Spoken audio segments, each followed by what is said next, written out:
हाँ जी बिल्कुल, सर्दी के आगाज़ के साथ ही जहलम में जो है मुख्तलिफ जगह पे जो है यहाँ पे ढाबे लग चुके हैं मछली की फ़रोख्त के लिए। उसके साथ यहाँ पे मुख्तलिफ रेहड़ियाँ लग चुकी हैं, कुछ लोग लोडर पे मछली फ़रोख्त कर रहे हैं। सर्दी के इजाफे के साथ ही मछली की मुख्तलिफ इकसाम जो है बिकने के लिए इस वक्त जहलम में आ चुकी हैं। शहरी जो है मछली ख़रीद रहे हैं अपनी मनपसंद। मेरे साथ दुकानदार मौजूद है, उससे पूछते हैं कि इस दफ़ा मछली की कीमत में कितना इजाफा हुआ है और उनकी मांग में क्या हुआ। जी बताइएगा थोड़ा सा।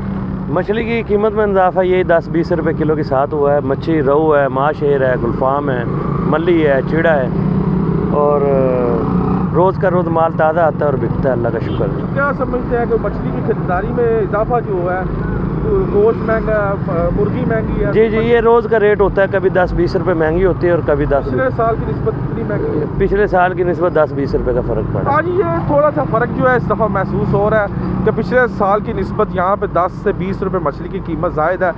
अगर देखा जाए तो गरीब जो है वो इस वक्त जो 200-250 रुपये किलो मछली है वो ख़रीद रहा है। मुख्तलिफ यहाँ पे रेट्स हैं, कुछ 150 रुपये किलो भी मछली बिक रही है। दाने के हिसाब से बड़ा और छोटा दाना, इसके हिसाब से ये मछली की सेल जारी है और शहरी जो है मछली की खरीदारी कर रहे हैं। जी।